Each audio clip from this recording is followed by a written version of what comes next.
क्या हाल है बच्चों। बच्चों आ चुके हैं हम अपने इलेक्ट्रिक चार्जेस एंड फील्ड की बिल्कुल ही नई वीडियो में। आज की वीडियो में हम इलेक्ट्रिक फील्ड के बारे में पढ़ेंगे। लास्ट वीडियो में हमने पढ़ा था कूलाम्स लॉ के बारे में, उसकी वेक्टर फॉर्म को भी अच्छे से समझ लिया था। उससे मैंने आपको कुछ क्वेश्चन भी करवाए थे और ये भी रिकमेंड किया था कि आप मेरी वेक्टर्स वाली वीडियो देख लेना एक बार। उसका लिंक मैं इस वाले वीडियो के भी डिस्क्रिप्शन में डाल दूंगा, आप यहाँ से भी जा सकते हैं। क्लास 12 की फिजिक्स में वेक्टर्स का आपके लिए उंगलियों पे होना बहुत ही इंपॉर्टेंट है, क्योंकि वेक्टर्स ही सारी क्वांटिटी ही वेक्टर क्वांटिटी है।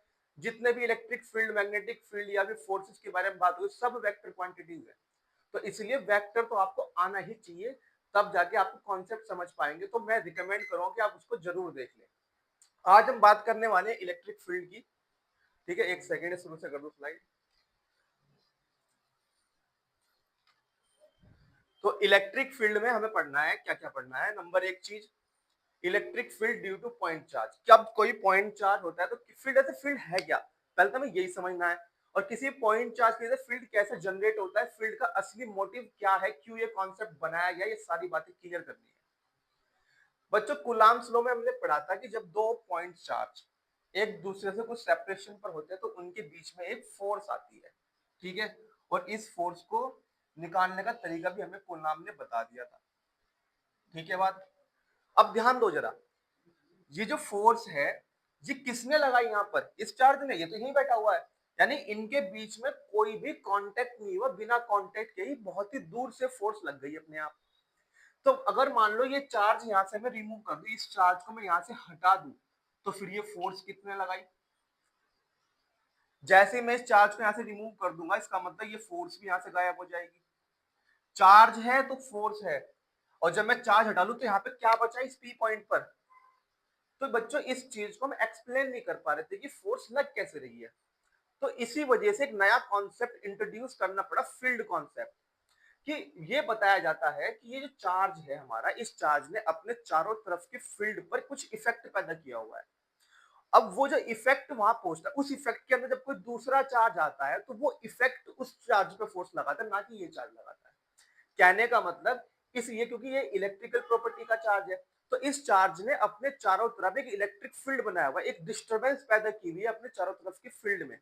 और जब उस डिस्टरबेंस के अंदर कोई दूसरा चार्ज आता है तो वो डिस्टरबेंस उस चार्ज पर फोर्स लगाती है।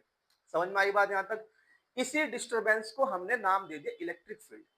इसका कोई फिजिकल सिग्निफिकेंस नहीं है, ये सिर्फ ज्योमेट्रिकली ही रिप्रेजेंट हम कर सकते हैं। एक हाइपोथेटिकल कॉन्सेप्ट है जो क्वेश्चन के जवाब देने के लिए इंट्रोड्यूस किया गया है। समझ में आई बात। रियलिटी इससे बहुत अलग है। क्लियर होगी बात यहां तक। तो यही बात यहां पे लिखी हुई है, let us consider a charge Q placed in a vacuum. Vacuum में एक चार्ज रखा हुआ है, अगर मैं इसके पास कोई दूसरा चार्ज रख दूं किसी पॉइंट पी पर, तो उस चार्ज पे क्या लगने लगेगी, फोर्स लगने लगेगी। ठीक है। अब जो फोर्स की वैल्यू है हमने कूलाम लॉ में सीखा था, वो होती है 1/4 pi epsilon naught Q Q upon R square. ये फोर्स हमने पढ़ी है। ठीक है। अब अगर मैं इस वाले चार्ज को यहाँ से हटा दूं तो ये फोर्स भी गायब हो जाएगी, फिर यहाँ पर क्या बचेगा, फिर यहाँ पर इसका इफेक्ट बच जाएगा, मतलब इसकी फील्ड बच जाएगी। क्लियर होगी बात यहाँ तक। आई होप आप अच्छे समझे होंगे इलेक्ट्रिक फील्ड के कॉन्सेप्ट को। यहाँ पर ध्यान दो जरा। Now if charge Q is remove then what is the left in surrounding.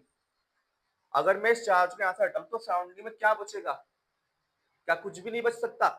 तो यही बात का जवाब देने के लिए आया है यहाँ पर electric field. In order to answer such question and to study the effect of a charge, concept of electric field is introduced.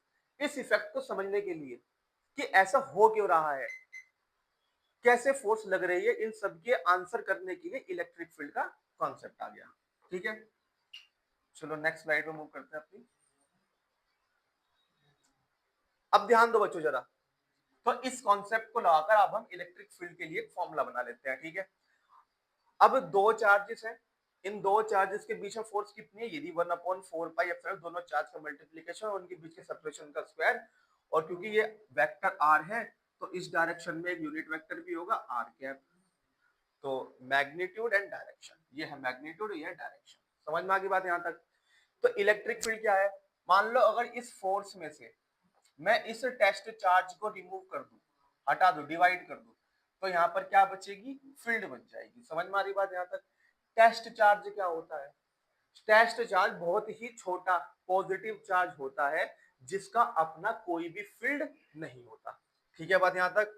मतलब अगर ये चार्ज यहाँ पर फील्ड बना रहा है तो इस चार्ज की वजह से इस पॉइंट पर कोई और फील्ड नहीं बनेगी जिससे हम इसकी फील्ड को कोई इंटरप्ट करने वाला नहीं है यहाँ पर। ठीक है, इतना छोटा चार्ज होता है ये, ऐसे चार्ज को टेस्ट चार्ज बोला जाता है। समझ में आ गई बात यहाँ तक? ठीक है, अब अगर मैं इस फोर्स को इस टेस्ट चार्ज इस फोर्स में से टेस्ट चार्ज हटा दूं तो जो एक्सप्रेशन बचेगी वो एक्सप्रेशन होगी इलेक्ट्रिक फील्ड की। ठीक है, ये जो क्वांटिटी है ये है के, इसको के बोलते हैं, तो के क्यू अपॉन आर स्क्वायर। तो ये है electric field due two point charge. समझ में आ रही बात यहां तक? अब डायरेक्शन की बात कर लेते हैं। डायरेक्शन से पहले यूनिट देख लो।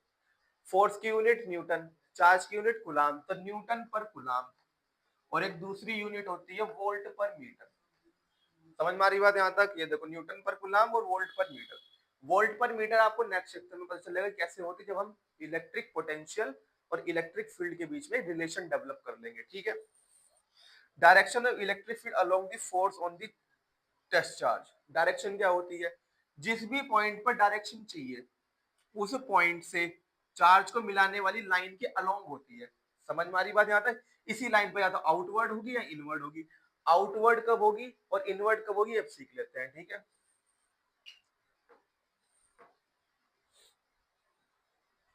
ये देखो बच्चों आपके सामने है पॉजिटिव चार्ज। पॉजिटिव चार्ज के लिए किसी भी पॉइंट पर इलेक्ट्रिक फील्ड रेडियली आउटवर्ड्स होती है। ठीक है, रेडियली का क्या मतलब है? मान लो ये कोई चार्ज है क्यू, अब मुझे इस पी पॉइंट पर इलेक्ट्रिक फील्ड निकालनी है, तो मैं क्या करूंगा, इस पॉइंट से इस चार्ज को सेंटर मानकर आप एक सर्कल बना लो। ठीक है, अब इस पी पॉइंट पर जो इलेक्ट्रिक फील्ड है रेडियस के अलोंग, देखो ये रेडियस है, सेंटर से सरकमफ्रेंस को मिलाते हैं तो रेडियस होती है, इसके along outward direction, radially outwards. समझ में आई बात? किसी भी पॉइंट पे निकालना चाहते हो तो रेडियली आउटवर्ड्स। ठीक है, यहां पर निकालना चाहते हो तो यहां बना लो सर्किल, तो रेडियली आउटवर्ड्स। समझ में आ रही बात यहां तक? निगेटिव चार्ज के लिए देखो, पॉजिटिव चार्ज के लिए तो रेडियली आउटवर्ड्स, नेगेटिव चार्ज के लिए रेडियली इनवर्ड्स। किसी भी पॉइंट पर मान लो यही बनाया हमने सर के लिए, तो इस पॉइंट पर ये सेंटर हो गया, सरकमफ्रेंस हो गई, तो रेडियली इनवर्ड्स मतलब फील्ड की डायरेक्शन चार्ज की तरफ होगी। समझ में आ रही बात यहां तक? For negative charge.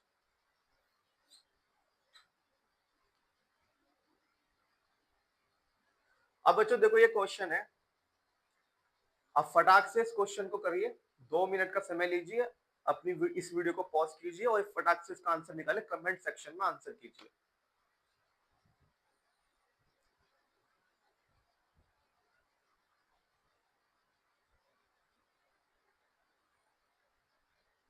ठीक है बच्चों, अब नेक्स्ट बात करते हैं।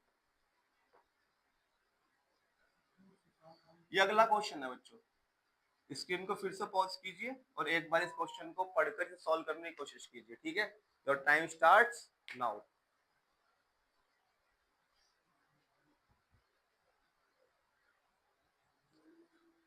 ठीक है बच्चों, टाइम्स अप। मैं दिखाता हूँ बच्चों, पहले हुआ कॉन्सेप्ट समझो, क्वेश्चन में क्या क्या रहा है। लैंग्वेज को ब्रेक डाउन भी करना आना चाहिए आपको। ठीक है, ये कह रहा है एक वाटर ड्रॉपलेट है जिसका मास है 10 मिलीग्राम।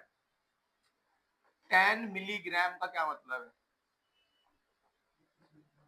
मिली के लिए यहाँ लगा दो 10⁻³ समझ में आई बात? एक बार मैं आपको बता देता हूँ, अगर कहीं पे मिली लिखा है तो उसका मतलब है 10⁻³ माइक्रो लिखा है 10⁻⁻6, नैनो लिखा है 10⁻⁻9, पीको लिखा है 10⁻⁻12।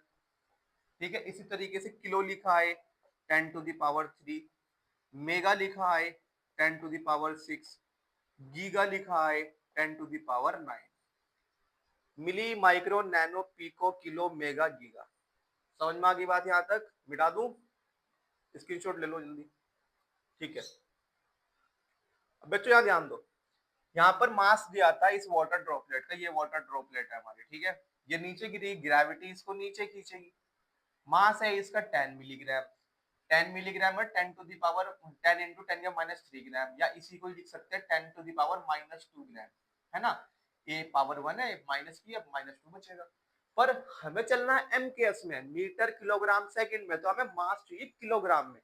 अब अगर ग्राम को किलोग्राम में बदलना है तो बच्चे बहुत इजी सी बात है, या तो 10 की पावर 3 से आप डिवाइड कर दो, या फिर 10 टू द पावर -3 से मल्टीप्लाई कर दो। ठीक है, करते हैं ना बच्चों, ग्राम को किलोग्राम में चेंज करने के लिए 1000 से डिवाइड करते हैं, ये किलोग्राम में बदल जाएगा। ये पावर ऊपर चली जाएगी, 10 to the power -2 into 10 to the power -3 kilogram, और ये आ जाएगा 10 टू द पावर -5 किलोग्राम। समझ में आया अपना, मास समझ में आ गया अब? ठीक है, ये तो इजी सी बात थी। तो मतलब ये जो ड्रॉपलेट है इसको ग्रेविटी नीचे खींच रही है, तो ग्रेविटेशनल फोर्स तो नीचे की तरफ लगा हुआ है, वो होता है मास इनटू ग्रेविटेशनल एक्सेलरेशन। ये है मास, और ये ग्रेविटेशनल एक्सेलरेशन वो है मिलीग्राम। समझ में आ गई बात? अब क्योंकि ड्रॉपलेट नीचे जा रही है, ग्रेविटी तो नीचे खींचेगी, बट इसमें कहा है कि जो ड्रॉप है हमारी, इस पर पॉजिटिव चार्ज है 1.5 इंटू 10 की पावर -6 कूलम, मींस ये पॉजिटिवली चार्ज है हमारे पास। ठीक है, अब इसने कहा है कि ये नीचे नहीं गिर रही, ये तो एक जगह पर रुक गई। एक जगह कब रुकेगी, मतलब कोई और फोर्स है जो इसको ऊपर की तरफ खींच रहा है। समझ में आ रही बात यहां तक? और स्टेशनरी होने का मतलब है कि दोनों फोर्स आपस में क्या है, ये इक्वल। ठीक है, तो what is the magnitude of electric field? अब हमें पता है किसी भी चार्ज्ड बॉडी पर केवल इलेक्ट्रिक फोर्स ही लग सकता है, और इलेक्ट्रिक फोर्स लगाने के लिए इलेक्ट्रिक फील्ड का होना जरूरी है। अब सिंस क्योंकि ये पॉजिटिव चार्ज है, तो इलेक्ट्रिक फील्ड की डायरेक्शन क्या होगी, जो इलेक्ट्रिक फोर्स की डायरेक्शन है, क्योंकि पॉजिटिव चार्ज पर इलेक्ट्रिक फोर्स फील्ड की डायरेक्शन में ही लगता है। जब फोर्स ऊपर को है तो इसका मतलब फील्ड भी ऊपर को होगी, इलेक्ट्रिक फील्ड। पूछो what is the direction, electric field की डायरेक्शन पूछ रहा है, तो वो अपवर्ड डायरेक्शन। समझ में आ रही बात यहां तक? अब हमें क्या करना है, दोनों फोर्स को इक्वेट करना है, तो इलेक्ट्रिक फोर्स इक्वल हो जाएगा ग्रेविटेशनल फोर्स के, तभी ये स्टेशनरी रहेगी। अगर ऊपर वाला बड़ा हो गया तो ये ऊपर को चलना शुरू कर देगी, नीचे वाला बड़ा होगा तो नीचे को चलना शुरू कर देगी, दोनों इक्वल है तो ये कहीं भी नहीं जाएगी, स्टेशनरी हो जाएगी। समझ में आ रही बात यहाँ तक? यही बात समझ में आ गया, कॉन्सेप्ट सारा यहाँ तक? ठीक है, इसको नोट कर लेंगे। अब इसका सॉल्यूशन देखो, ये किया हुआ है, देखो ये है water droplet, gravitational force mg नीचे की तरफ, इलेक्ट्रिक फोर्स QE ऊपर की तरफ, चार्ज इनटू फील्ड, फील्ड भी हमारा ऊपर की तरफ, अभी समझाया आपको मैंने। अब इक्विलिब्रियम में आने के लिए दोनों फोर्स को इक्वल होना पड़ेगा, mg इक्वल टू QE, हमें तो इलेक्ट्रिक फील्ड चाहिए, तो ये चार्ज मल्टीप्लाई में डिवाइड में आ जाएगा, सारी वैल्यूज पुट करेंगे, मास रख देंगे, यहाँ पर मैं रखता हूँ। मास हमारा कितना है, 10 की पावर -5 किलोग्राम। जी की वैल्यू बोला है 10 ले लो, ले लिया। चार्ज बताया गया है वो 1.5 इंटू 10 टू द पावर -6। समझ में आ रही बात यहाँ तक? पॉइंट हटा देंगे तो जीरो आ जाएगी। ठीक है, दो जीरो से -3 बचेगा, और ये -6 ऊपर जाएगा, +6 बन जाएगा अपॉन 15। अब -3 और +3 और +6 कितने बचेंगे, 10 की पावर प्लस के 3 बचेगी अपॉन 15, मींस 1000 अपॉन 15 आ जाएगा। 1000 को 15 से डिवाइड देंगे तो 66.67 न्यूटन पर कूलम, क्योंकि इलेक्ट्रिक फील्ड आ जाएगा और वो अपवर्ड डायरेक्शन में है। क्लियर होगी बात यहाँ तक आपकी? ठीक है, जल्दी नोट कीजिए।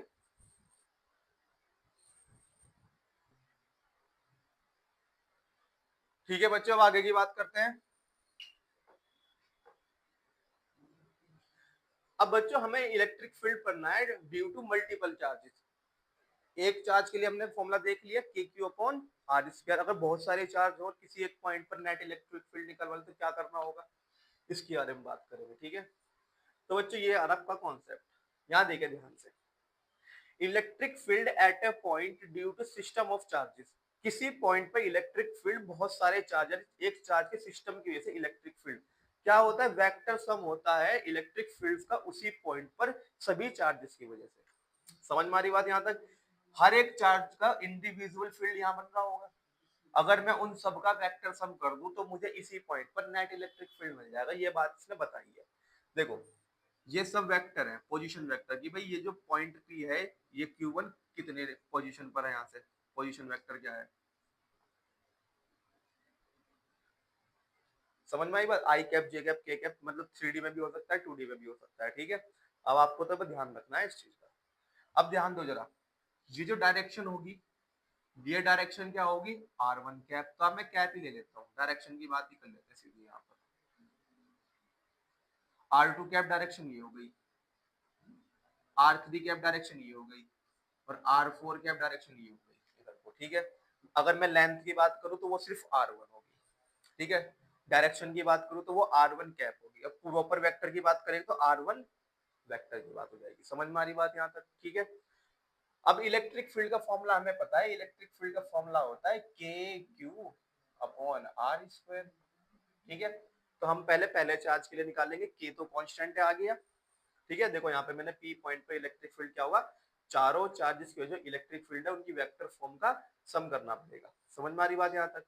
तो पहले वेक्टर फॉर्म के हमें क्या चाहिए, मैग्नीट्यूड भी चाहिए और डायरेक्शन भी चाहिए।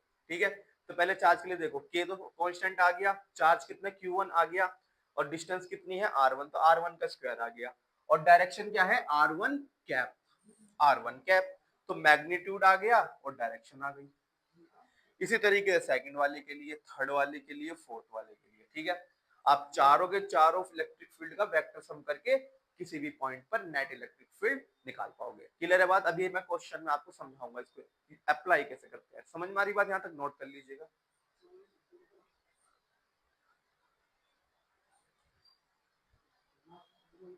ठीक है बच्चों,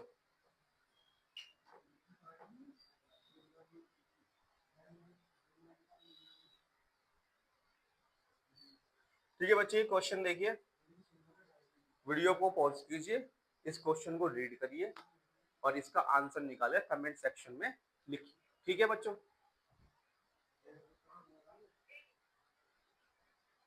ठीक है बच्चों, अब करके दिखाते हैं इसको। पहले लैंग्वेज समझिए। इसने कहा है 2 पॉइंट चार्ज है 10 माइक्रोकूलम, ये पॉजिटिव है और ये 10 माइक्रोकूलम नेगेटिव, मतलब मैग्नीट्यूड में तो सेम है पर अपोजिट नेचर के हैं। समझ में आ रही बात यहाँ तक? ए और बी पॉइंट पर रखे हुए हैं और बीच की सेपरेशन है 10 सेंटीमीटर। तो ले लेते हैं, ये हमारा हो गया प्लस 10 माइक्रोकूलम, ये पॉइंट ए पर रखा है, और ये हमारा हो गया माइनस 10 माइक्रोकूलम, और बीच की डिस्टेंस हो गई 10 सेंटीमीटर। ठीक है, find the electric field at a point P. हमें किसी पॉइंट पी पर इलेक्ट्रिक फील्ड निकालना है on the perpendicular bisector of A B, मतलब ए बी को बाइसेक्ट करना है। सेंटर में तो बाइसेक्ट क्या होगा, दो इक्वल पार्ट में डिवाइड करना। परपेंडिकुलर मतलब 90 डिग्री पे किया होगा किसी ने, कोई 90 डिग्री वाली लाइन में बाइसेक्ट किया। अब इसने कहा ये पी पॉइंट है, ये इस बाइसेक्टर पर है, और ये at a distance of 12 centimetre from its middle point. ये जो मिडल पॉइंट है इससे 12 सेंटीमीटर को ऊपर भी ले सकते हो, नीचे मर्जी है आपकी। ठीक है, तो यहाँ पर ले लेते हो P, और ये डिस्टेंस हो जाएगी 12 सेंटीमीटर। यहाँ पर इलेक्ट्रिक फील्ड निकालना है due to these two charges. समझ में आ गई बात यहाँ तक? अब मेरी बात ध्यान से सुनो, ये वाला चार्ज इस वाले पॉइंट पर इलेक्ट्रिक फील्ड बनाएगा रेडियली आउटवर्ड डायरेक्शन में, और ये वाला चार्ज इस पॉइंट पे इलेक्ट्रिक फील्ड बनाएगा रेडियली इनवर्ड्स डायरेक्शन में। समझ में आ रही बात यहाँ तक? अब हमें इलेक्ट्रिक फील्ड चाहिए इस पॉइंट पर, इस चार्ज में, तो डिस्टेंस ये लेनी पड़ेगी, ये बनेगी r। इसकी वजह से भी यहाँ पर चाहिए तो ये बनेगी r। अब ये 12 है और ये 5 बन जाएगी क्योंकि बाइसेक्ट हो चुका है। पाइथागोरस थ्योरम लगाएंगे तो perpendicular square plus base square, 12 का स्क्वायर 144, 5 का स्क्वायर 25, 144 प्लस 21 169, 169 का रूट 13 सेंटीमीटर। ठीक है, ए बी की वैल्यू हो जाएगी अंडर रूट 144, 12 का स्क्वायर प्लस 5 का square 25 equal to under root 169, और ये 169 किसके इक्वल होता है 13 के, तो 13 सेंटीमीटर आ जाएगी। समझ में आ गई बात यहाँ तक? ठीक है, अभी आप इसको नोट करिए। समझ में आया लैंग्वेज? लैंग्वेज मैंने आपको डायग्राम बना के दिखाया, आप सॉल्यूशन की प्रॉपर सॉल्यूशन देख लेते हैं इसका।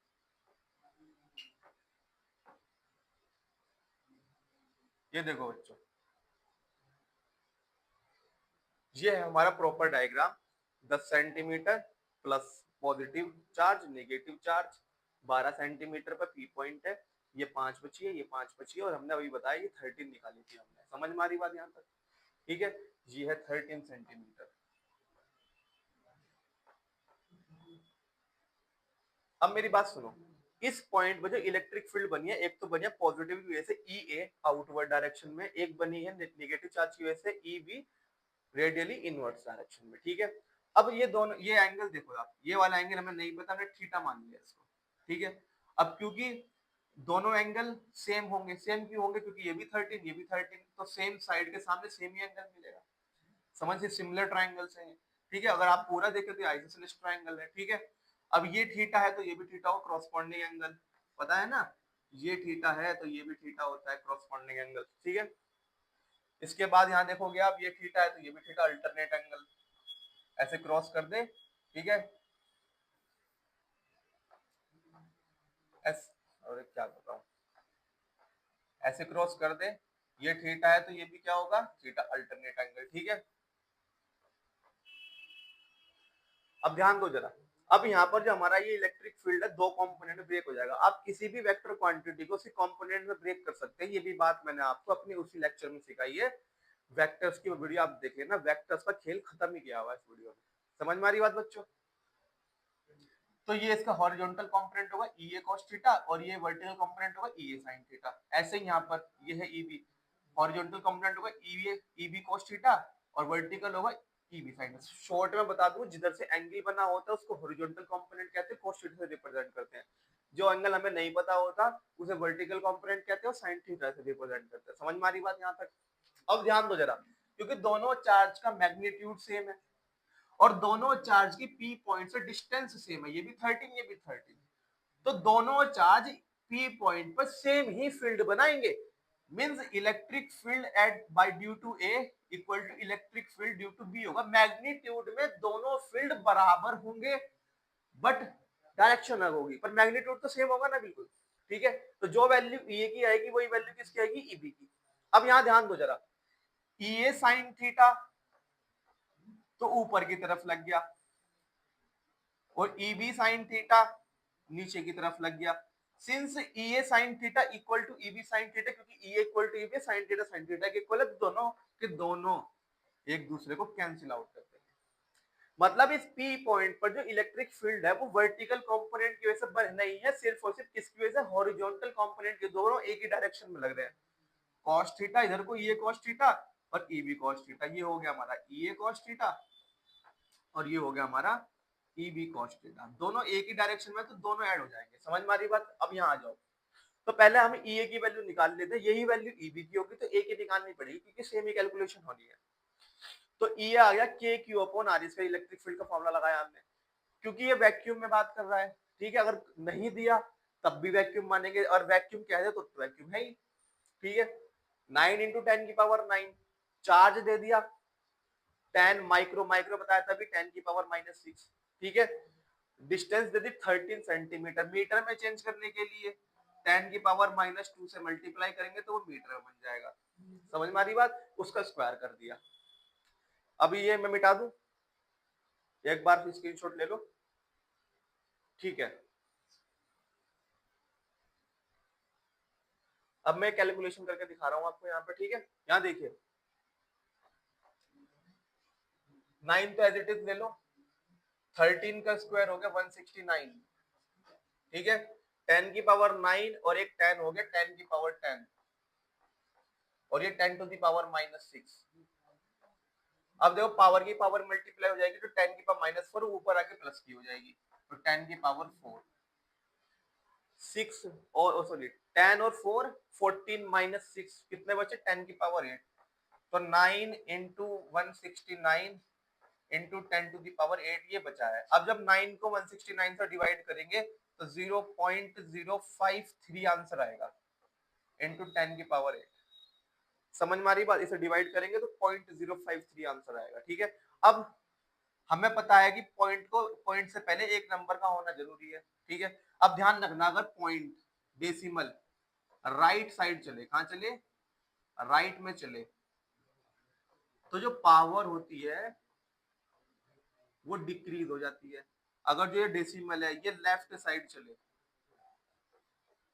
जो पावर होती है वो बढ़ जाती है, इंक्रीज हो जाती है। समझ में आ गई बात यहाँ तक। अब देखो कितने स्टेप चलेगा, एक दो स्टेप चला तो 2 से कम हो जाएगी, ये बचेगा 5.3 into 10 to the power 6 newton per coulomb. समझ में आ गई बात यहाँ तक। अब क्योंकि ये वाला आउटवर्ड डायरेक्शन बना रहा है तो अलोंग ए से पी की तरफ, और ये वाला इनवर्ट डायरेक्शन बना रहा है तो ये पी से बी की तरफ, तो ई ए का इलेक्ट्रिक फील्ड की वैल्यू ये रही अलोंग ए पी, और इस तरह ई बी की वैल्यू भी सेम आएगी बिल्कुल अलोंग पी बी। इतनी बात समझ में आ गई क्या? अब जो इलेक्ट्रिक फील्ड है वो वर्टिकल कंपोनेंट एक दूसरे को कैंसिल आउट कर, दोनों बिल्कुल सेम है क्योंकि ई ए ई बी के इक्वल है मैग्नीट्यूड में। तो वर्टिकल कंपोनेंट की वजह से इलेक्ट्रिक फील्ड क्या है? जीरो। केवल और केवल किसकी वजह से होगा? हॉरिजॉन्टल कंपोनेंट की वजह से होगा। तो नेट इलेक्ट्रिक फील्ड केवल और केवल ई ए cos थीटा और ई बी cos थीटा की वजह से होगा। और क्योंकि दोनों सिंस दोनों सेम डायरेक्शन में है तो दोनों के कंपोनेंट ऐड हो जाएंगे। बात समझ में आ रही क्या? ठीक है, अब देखो इसको मिटा दूं,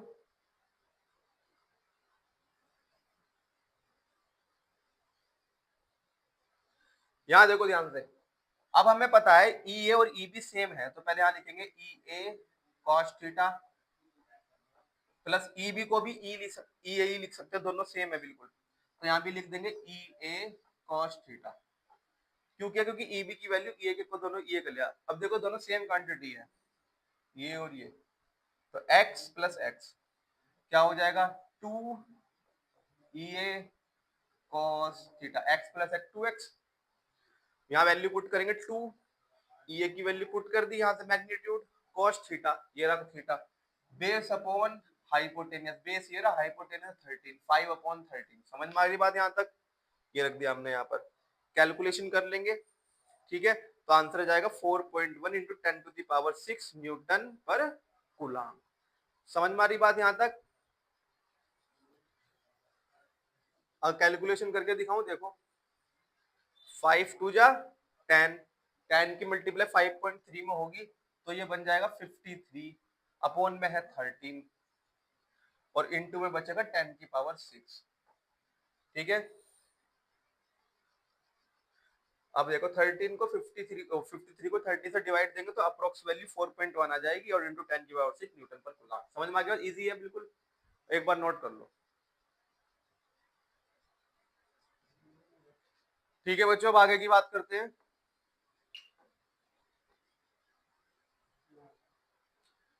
अब देखो क्योंकि बच्चों हम जानते हैं कि इलेक्ट्रिक फील्ड एक हाइपोथेटिकल कॉन्सेप्ट है, इसका कोई फिजिकल सिग्निफिकेंस नहीं है, हम फिजिकली इसको महसूस नहीं कर सकते, केवल और केवल कॉपीज पर, नोट्स पर या फिर कोई रिसर्च पेपर पर ज्योमेट्रिकली रिप्रेजेंट किया जाता है। ज्योमेट्रिकली रिप्रेजेंट करने का तरीका है इसका। समझ में आ रही बात? तो ज्योमेट्रिकली रिप्रेजेंट करते कैसे हैं, टेक्निक क्या है, क्या प्रॉपर्टीज हम यूज करते हैं रिप्रेजेंट करने के, वो सारी बात अब पढ़ने वाले हैं। ठीक है, अब देखो पहला बात आ गया मैं आपके पास इलेक्ट्रिक फील्ड। अब जो व्हाइट कलर की लाइन दिख रही है ये ज्योमेट्रिकल रिप्रेजेंटेशन है किसका? इलेक्ट्रिक फील्ड का। ठीक है, अब ये इलेक्ट्रिक फील्ड लाइन कर्व के फॉर्म में है तो इसका मतलब हर एक पॉइंट पर इसकी डायरेक्शन चेंज हो रही है। ठीक है ना बात यहाँ तक? अब मुझे किसी भी पॉइंट पर इलेक्ट्रिक फील्ड की डायरेक्शन चाहिए तो मैं कैसे करूंगा? तो मैं क्या करूंगा, मान लो इस पॉइंट पर चाहिए तो इस पॉइंट पर टेंजेंट खींच दूंगा। अब जो टेंजेंट की डायरेक्शन होगी वही होगी इस पर्टिकुलर पॉइंट पर, केवल इस पॉइंट पर इलेक्ट्रिक फील्ड की डायरेक्शन। इसका मतलब यह है कि अगर आप इस पॉइंट पर कोई टेस्ट चार्ज रखोगे तो उस पर फोर्स भी इसी डायरेक्शन में लगेगी। समझ में आ रही बात? किसी भी पॉइंट पर चाहते हो तो उसी पॉइंट पर टेंजेंट खींच के आप निकाल सकते हो, और समझ में आ रही बात? उसी पॉइंट पर टेस्ट चार्ज रखोगे तो उसी पॉइंट पर फोर्स की डायरेक्शन भी बिल्कुल सेम होगी। क्लियर है बात यहां तक? नोट कर लीजिए इसको।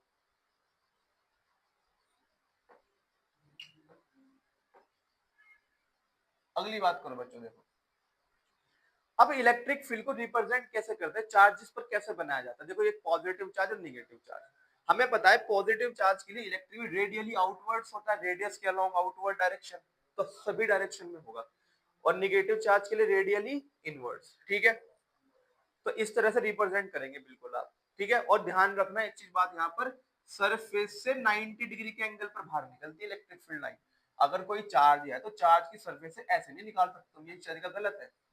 चार्ज की सरफेस से हमेशा 90 डिग्री का एंगल बना के निकलती है फील्ड लाइंस। ठीक है, ये भी ध्यान रखना बात।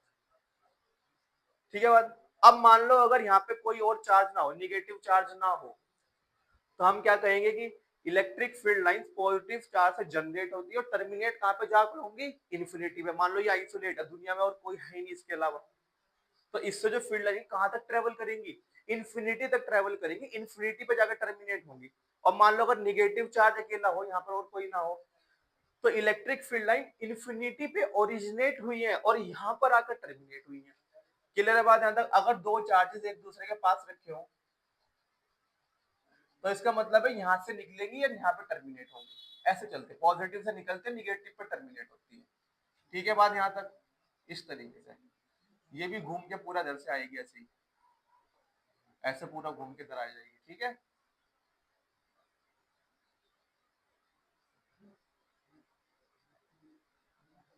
इस तरह से होता है। पॉजिटिव से जनरेट होती है, निगेटिव चार्ज पर टर्मिनेट होती है। अगर आसपास कोई निगेटिव चार्ज नहीं है तो इन्फिनिटी पर टर्मिनेट होंगी, अगर आसपास कोई पॉजिटिव चार्ज नहीं है तो इन्फिनिटी पर जनरेट हुई होगी। समझ में आ रही बात?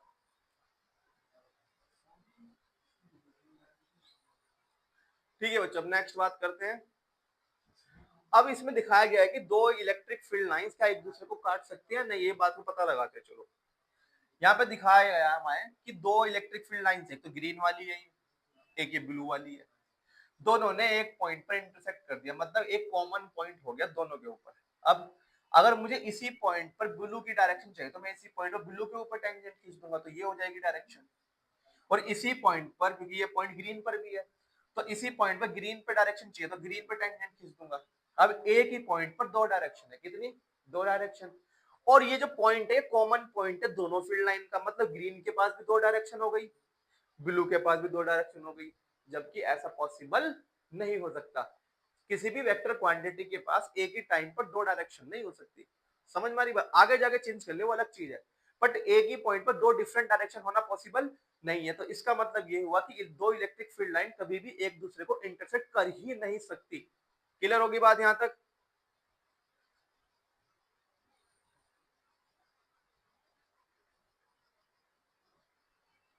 अब ये देखो बच्चों, the magnitude of electric field is represent by density of electric field line. अब ध्यान दो, आपने देखा होगा कि अगर आप चार्ज के पास में कोई दूसरा चार्ज आता है तो फोर्स स्ट्रॉन्ग होती है, बट दूर जाने पर फोर्स क्या होती है? वीक। फोर्स वीक होने का मतलब क्या है? फोर्स कौन लगाता है? Electric field. तो मतलब दूर जाने पर इलेक्ट्रिक फील्ड वीक हो गया और पास आने पर फोर्स स्ट्रॉन्ग है, इसका मतलब इलेक्ट्रिक फील्ड स्ट्रॉन्ग है। तो इस बात का पता लगाया जाता है इलेक्ट्रिक फील्ड लाइंस की डेंसिटी पर। डेंसिटी क्या होती है? Number of field lines upon area. अब मैंने एग्जांपल लिया यहाँ पर, ये कोई हमारा चार्ज है, इससे फील्ड लाइंस निकल रही है, ये लग कितनी होंगी? 4 दुनिया 8 9 लाइंस है। अब अगर मैं इस रीजन में निकालू तो P2 का जो एरिया है वो छोटा है P1 से, यानी P1 बड़ा एरिया है। अगर मैं P2 रीजन पे देखूं, क्योंकि एरिया कम है तो डेंसिटी ज्यादा हो जाएगी। समझ में आ रही? फील्ड लाइन तो सेम है, दोनों से सेम निकल रही है, ठीक है। और अगर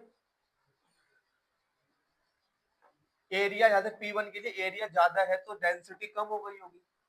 समझ में आ रही बात? मतलब जहां पर डेंसिटी ज्यादा वहां पर फील्ड ज्यादा स्ट्रॉन्ग होगा, जहां पर डेंसिटी कम यहाँ पर कम है डेंसिटी। देखो इतने बड़े एरिया से बहुत कितनी थोड़ी सी लाइन निकल रही है, छोटी सी ज्यादा लाइन निकल रही है, यहाँ पे गैप कम भी है बीच में, यहाँ पे गैप ज्यादा भी है। समझ में आ रही बात यहाँ तक? तो डेंसिटी जितनी ज्यादा होगी फील्ड की, फील्ड उतना ही स्ट्रॉन्ग, इसलिए चार्ज के पास इलेक्ट्रिक फील्ड और इलेक्ट्रिक फोर्स की वैल्यू बढ़ जाती है। बात समझ में आ रही है? यहाँ देखो यहाँ पे कितना डेंस है, तो यहाँ पर सब इन दोनों से भी ज्यादा होगा फील्ड की वैल्यू। समझ में आ रही बात? और यहाँ पर आपने कोई दूसरा टेस्ट चार्ज रख दिया तो यहाँ पर फोर्स, जो मैग्नीट्यूड होगा फोर्स का, वो सबसे ज्यादा होगा। क्लियर है बात?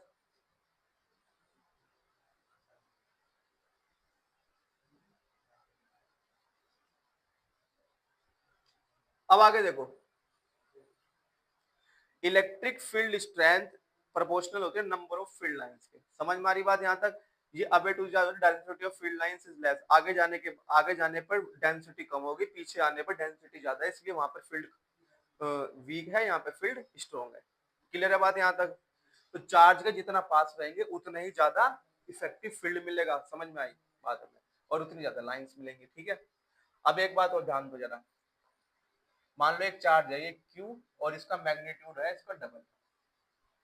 मान लो आपने इससे दो लाइंस निकाल दी, तो आपको ये डबल मैग्नीट्यूड का है तो उससे चार निकालनी पड़ेगी। जितना ज्यादा चार्ज का मैग्नीट्यूड उतनी ज्यादा फील्ड लाइंस। ठीक है, यहाँ पे 2 दिखा रहे हैं, 4 दिखानी पड़ेगी, यहाँ 4 दिखाओगे, यहाँ 8 दिखानी पड़ेगी, यहाँ 16 दिखाओगे, यहाँ 32 दिखानी पड़ेगी।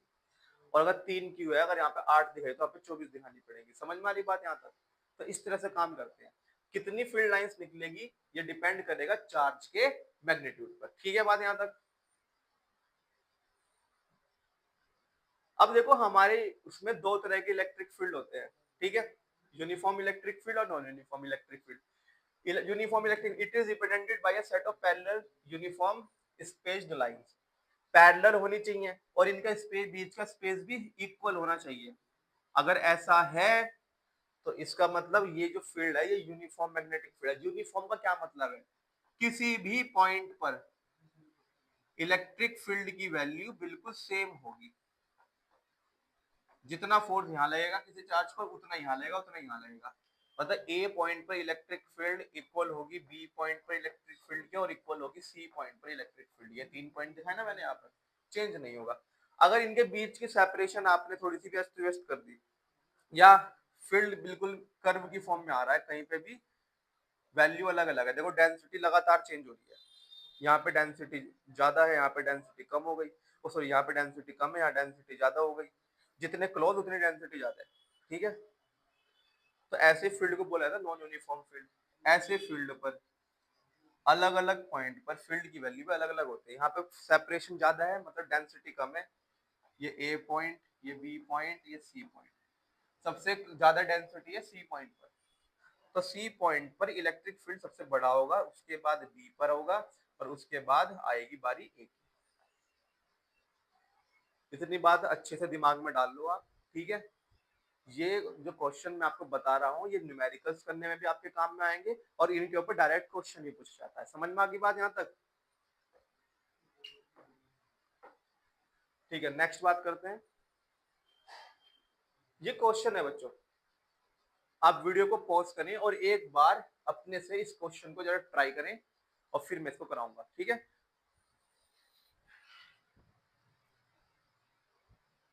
बच्चों सॉल्व करते हैं इसको। देखो यहाँ पे बोला गया consider the situation show in the figure below. इस फिगर के अंदर कंडीशन दी गई है। देखो क्या है सिचुएशन, क्या है ये।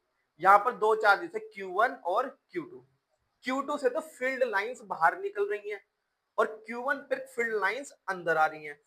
मतलब बाहर किससे निकलती हैं? पॉजिटिव चार्ज के लिए। मतलब जो Q2 है हमारा, वो हमारा पॉजिटिव चार्ज है। ये तो बात क्लियर हो गई। इसकी तरफ को आ रही है फील्ड लाइंस, मतलब Q1 जो है हमारा वो निगेटिव चार्ज है, ठीक है। और मैंने तुम्हें बताया था magnitude of field, magnitude of charge depend करता है फील्ड लाइंस पर, नंबर ऑफ फील्ड लाइंस पर, ठीक है।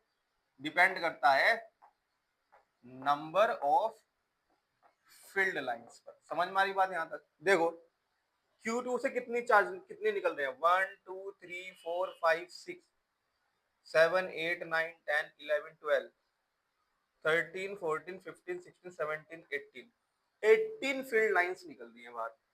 तो जो Q2 है उसका मैग्नीट्यूड लगभग 18 के उसके इक्वल है, या हम कह सकते हैं Q2 directly proportional to C18। C18, C कोई कांस्टेंट है। समझ में आ रही बात यहां तक? और ये क्योंकि पॉजिटिव चार्ज है तो प्लस लगा लो। Q1, Q1 पे कितनी फील्ड लाइंस है? 1 2 3 4 5 6, 6 है। -6 कर लो, ये +18 कर लो, ठीक है। तो Q1 हो जाएगा -C6। समझ में आ रही बात यहां तक? हमसे पूछा if the lines are proportional to charge. इसने कहा है कि number of field lines proportional है चार्ज के मैग्नीट्यूड के, ठीक बात है। What is the ratio of the Q1 upon Q2? तो Q1 अपॉन Q2 देखो -C6 अपॉन +C18, ठीक है। C से C कटेगा, 6 3 जा 18, ये आ गया -1/3। क्लियर है बात यहां तक? एक बार आपको प्रॉपर सॉल्यूशन देता हूं मैं इसका।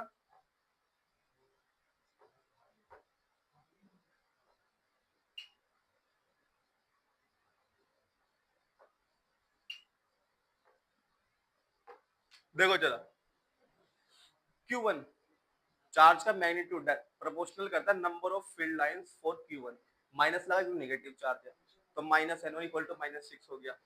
जो Q2 है हमारा मैग्नीट्यूड है सेकंड चार्ज का, वो डिपेंड करता है उसके फील्ड लाइन पे Q2 की, वो कितनी है 18, -6/1 -1/3। समझ में आ गई बात? यहाँ तक आंसर हो गया, इजी क्वेश्चन था, जल्दी नोट कर लें।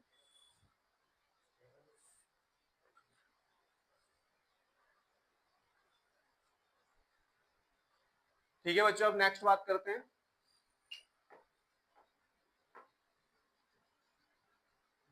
देखो एक क्वेश्चन और आपके सामने, इसे देखिए और फटाक से एक ही मिनट के अंदर सॉल्व होना चाहिए बच्चों ये क्वेश्चन, ठीक है? जल्दी स्क्रीन को पॉज करो, आंसर कमेंट सेक्शन में बताइए।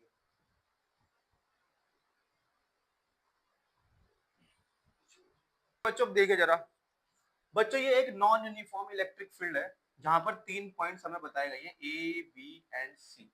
इसे बोला गया figure show some of the electric field line corresponding to a electric field. किसी इलेक्ट्रिक फील्ड कुछ लाइंस दिखाई गई हैं where E is the magnitude of electric field at A. EA जो ईए बताया गया है यहाँ पर, ए पॉइंट पर इलेक्ट्रिक फील्ड का मैग्नीट्यूड है, ऐसे ही ईबी बी पॉइंट पर मैग्नीट्यूड है इलेक्ट्रिक फील्ड का, ऐसे ही ईसी सी पॉइंट पर मैग्नीट्यूड है इलेक्ट्रिक फील्ड का। ठीक है, हमें इनमें से सही ऑप्शन बताना है। देखो बहुत ही इजी क्वेश्चन है, ए पॉइंट पर और सी पॉइंट पर डेंसिटी बिल्कुल सेम है, जैसे यहाँ पे सेपरेशन है वही सेपरेशन बिल्कुल यहाँ पर है, सेम टू सेम बात है। यानी कि ए पॉइंट पर इलेक्ट्रिक फील्ड का मैग्नीट्यूड इक्वल होगा सी पॉइंट पर इलेक्ट्रिक फील्ड के मैग्नीट्यूड के, मतलब ये ऑप्शन तो हो ही नहीं सकता। दूसरी बात, बी पॉइंट पर डेंसिटी कम हो गई, फील्ड लाइन से भी जो गैप बढ़े डेंसिटी कम हो, यानी बी पॉइंट पर इलेक्ट्रिक फील्ड इक्वल तो नहीं है, ये भी कट हो गया। दूसरी बात, बी पॉइंट पर जो इलेक्ट्रिक फील्ड डेंसिटी क्योंकि कम है तो इलेक्ट्रिक फील्ड की वैल्यू कम हो जाएगी, जितनी दूर लाइंस होंगी उतना ही वीक फील्ड होगा, मतलब बी पॉइंट पर इलेक्ट्रिक फील्ड इन दोनों से छोटा होगा। समझ में आ रही बात यहाँ तक? मतलब हमारा ये ऑप्शन सी सही हो गया, ये तीनों खराब। यहाँ तक बात समझ में आ गई क्या? ठीक है, नेक्स्ट बात देखते हैं बच्चों। ये तो बात यही लिखी हुई है, तो सोल्व करा दिया हमने आपको। ये समरी है बच्चों, ये हमें दिख नहीं रहा है, मैं लिख लेता हूँ, electric field equal to force upon, हमने क्या क्या पढ़ा है आज की वीडियो में एक बार समराइज कर लेते हैं। ठीक है, the electric field at a point is defined as the force experienced per unit charge at that point। अब देखो, if q equal to 1 coulomb, अगर मैं 1 रख दूं तो इलेक्ट्रिक फील्ड इक्वल हो जाएगा फोर्स के, मतलब किसी पॉइंट पर इलेक्ट्रिक फील्ड उस पॉइंट पर यूनिट चार्ज पर जितना फोर्स लगता है उस फोर्स के इक्वल होता है। समझ में आ रही बात? Electric field at any point equal to electric force per unit charge. समझ में आ गई बात? यहाँ तक यही बात लिखी हुई है, यही फॉर्मूला बनाया हुआ उससे। ठीक है, अब हमें पता है फोर्स होता है K Q Q upon R square, हमने वो चार्ज से डिवाइड कर चार्ज कर दिया यहाँ से, तो इलेक्ट्रिक फील्ड की एक्सप्रेशन आ जाएगी के क्यू अपॉन आर स्क्वायर। किसी भी पॉइंट चार्ज के लिए वो चार्ज है क्यू और उसके उससे आर डिस्टेंस पर आप इलेक्ट्रिक फील्ड निकालना चाहते हो तो फॉर्मूला होगा K Q upon R square. The resultant electric field at a point due to several charges equal to vector sum of the field due to individual charges। किसी भी point पर अगर आप कई सारे चार्ज की वजह से इलेक्ट्रिक फील्ड निकालना चाहते हैं, आप उन सभी चार्ज ने, इंडिविजुअल चार्ज ने जितना इलेक्ट्रिक फील्ड बना है किसी पॉइंट पर, उन सभी इलेक्ट्रिक फील्ड का वेक्टर सम करके आप निकाल पाएंगे। ठीक है, if a field line is a curve, the direction of the tangent at the point indicate the direction of the field at that point। किसी भी पॉइंट पर अगर आप डायरेक्शन चाहते हैं इलेक्ट्रिक फील्ड लाइन के किसी भी पॉइंट पर, तो आप उस पॉइंट पर टेंजेंट खींच दिए, जिस डायरेक्शन में टेंजेंट पॉइंट करिएगा वही डायरेक्शन किसकी होगी, उस पॉइंट पर इलेक्ट्रिक फील्ड की डायरेक्शन होगी। Field line start from positive charge and ends at negative charge, if a single charge they may start और end at infinity. Electric field positive charge से निकलती हैं, जनरेट होती हैं और नेगेटिव चार्ज पर टर्मिनेट खत्म हो जाती हैं। ठीक है, अगर आइसोलेटेड चार्ज की बात करें, जैसे पॉजिटिव चार्ज ही है इस नेचर में और कोई है नहीं, तो जनरेट कहां से होंगी, पॉजिटिव से, और टर्मिनेट कहां होंगे जाके, इन्फिनिटी पे, क्योंकि नेगेटिव चार्ज पे जाएंगे, नेगेटिव चार्ज आसपास तो कहीं है नहीं, तो कहां पे मिलेगा जाके, इन्फिनिटी पे, वहीं जाके टर्मिनेट होंगी। अब अगर सिर्फ नेचर में नेगेटिव चार्ज एग्जिस्ट करता है, आइसोलेटेड चार्ज है, तो कोई और चार्ज नहीं है उसके आसपास, तो जनरेट कहां हुई होगी, पॉजिटिव चार्ज से। अब पॉजिटिव आसपास तो है नहीं, तो कहां पे मिलेगा, इन्फिनिटी पे, तो वहां से जनरेट होगी और टर्मिनेट कहां होंगे, उस नेगेटिव चार्ज पर। समझ में आ गई बात यहाँ तक? Two field lines can never cross each other. दो फील्ड लाइन एक दूसरे कभी भी क्रॉस नहीं कर, कभी भी इंटरसेक्ट नहीं कर सकती, क्योंकि एक ही कॉमन पॉइंट हो जाएगा। कॉमन पॉइंट पर एक से ज्यादा डायरेक्शन है, मल्टीपल डायरेक्शन आ जाएंगी, जो कि पॉसिबल नहीं है। The magnitude of the electric field is represented by the density of electric field line. The more dense the line, the stronger the field. अगर आप किसी पॉइंट पर इलेक्ट्रिक फील्ड का मैग्नीट्यूड जाना है, कंपेयर करना चाहते हैं दो पॉइंट्स को, तो ध्यान रखें जिस पॉइंट पर इलेक्ट्रिक फील्ड लाइन ज्यादा क्लोज होंगी, डेंसिटी ज्यादा होगी, वहां पर फील्ड का मैग्नीट्यूड भी ज्यादा होगा। और जहां पर उनके बीच की सेपरेशन थोड़ी ज्यादा होगी, यानी कि डेंसिटी कम होगी, उस पॉइंट पर इलेक्ट्रिक फील्ड भी कम होगा। क्लियर है बात? तो ये पूरा लेक्चर आपको हो अच्छे से समझ में आया होगा। इलेक्ट्रिक फील्ड को आप अच्छे से जान चुके होंगे, क्वेश्चन भी आपको मैंने कराए हैं इसके रिलेटेड। जैसे ही हमारा ये सीरीज खत्म होती है, मैं आपको प्रीवियस ईयर के क्वेश्चंस कराना शुरू कर दूंगा, ठीक है?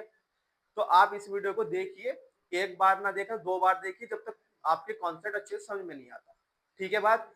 और अपना एक्सपीरियंस आप कमेंट सेक्शन में शेयर कीजिए, और अगर आप किसी और टॉपिक से रिलेटेड वीडियो में से पहले चाहते हैं तो मुझे बता दीजिए, मैं उसके ऊपर वीडियो आपको पहले अवेलेबल करा दूंगा। ठीक है बच्चों, तो पढ़ाई करते रहिए अच्छे से। God bless you.